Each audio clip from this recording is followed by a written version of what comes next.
নমস্কার, এবার বাংলা নিউজ ডিজিটালে আপনাদেরকে স্বাগত। আপনাদের সঙ্গে রয়েছে আমি স্মৃতি। প্রথমেই আজকে যে গুরুত্বপূর্ণ খবরের দিকে চোখ রাখবো। বিহারের রাস্তায় উঠছে গেরুয়া আবির, উল্লাস শুরু বিজেপি জেডিইউ এর।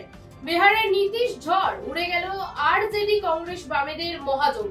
তেজস্বী নেমে গেলেন 3 নম্বরে। কংগ্রেসকে পিছনে ফেলে উঠে এলো বামেরা। 243 আসনের মধ্যে 196 আসন এনডিএ। 41 আসনে এগিয়ে রয়েছে তেজস্বী। মহাজোট রয়েছে 48টি আসনে এবং অন্যান্যরা রয়েছে 4টি আসনে।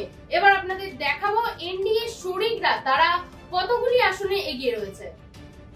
বিজেপি এগিয়ে রয়েছে 84টি আসনে, জেডিইউ রয়েছে 78টি আসনে, এলজেপিআর এগিয়ে রয়েছে 20টি আসনে এবং এইচএএম এগিয়ে রয়েছে 5টি আসনে, আরএলএম এগিয়ে রয়েছে 4টি আসনে। এবার আপনাদের সামনে আনবো মহাজোটের শরিক দলগুলো, দেখাবো আপনাদেরকে কোথায় এগিয়ে রয়েছে মহাজোটের শরিক দলগুলো। এগিয়ে রয়েছে আরজেডি 32টি আসনে, কংগ্রেস এগিয়ে রয়েছে 7টি আসনে, এলইএফটি বা বামেরা এগিয়ে রয়েছে 9টি আসনে। এবার আপনাদেরকে দেখাবো কলকাতার ছবি। কলকাতার 6 নম্বর মুরলীধর সেন রোডের রাজ্য বিজেপি দপ্তর মুখরিত হয়েছে দলীয় পতাকা, গেরুয়া আবির এবং কর্মী সমর্থকদের স্লোগানে। মোদীর জয় জয়কার স্লোগান কর্মী সমর্থকদের মুখে। ঢাক ঢোল পিটিয়ে বিহারে চলছে উদযাপন। দশমবারের জন্য আবারও বিহারের মুখ্যমন্ত্রী হওয়ার জন্য এগিয়ে রয়েছে নীতিশ কুমার।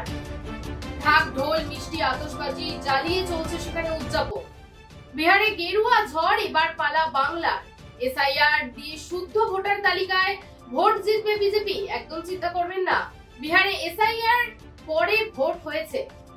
অপশাসনে তৃণমূলকে হারিয়ে বাংলাকে পরিষ্কার করবে বিজেপি। বিহারে এনডিএ ঝড়ের পরেই হুঙ্কার বিরোধী দলের নেতা শুভেন্দু অধিকারী।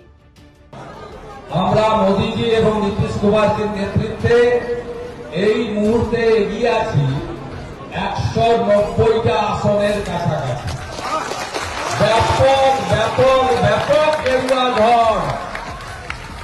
बिहार का जीत हमारी है, आप बंगाल का बारी है।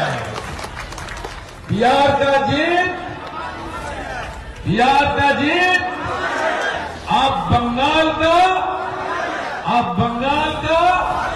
তার মানে বাংলা করতে বললে এটাই দাঁড়ায় বিহারের জয় আমাদের, বাংলায় হবে জয় আমাদের। তাই একদম চিন্তা করবেন না। বিহারেও এসআইআর এর পরে ভোট হয়েছে, এখানেও এসআইআর এর পরে শুদ্ধ পবিত্র ভোটার তালিকায় ভোট হবে এবং এখানে অপশাসন, কুশাসন, নারী নির্যাতনকারী, বেকারের চাকরি চুরি করা, হিন্দুদের উপরে আক্রমণকারীদেরকে আমরা হারাবো, পরিষ্কার করব পশ্চিম বাংলায়। 2021-এ নন্দীগ্রাম যা করেছে 2026-এ গোটা বাংলা তাই করবে। আবারও আসছি পরবর্তী সময় আরো গুরুত্বপূর্ণ খবরের আপডেট নিয়ে। ততক্ষণ চোখ থাকুক এই বেলা বাংলার পর্দায়।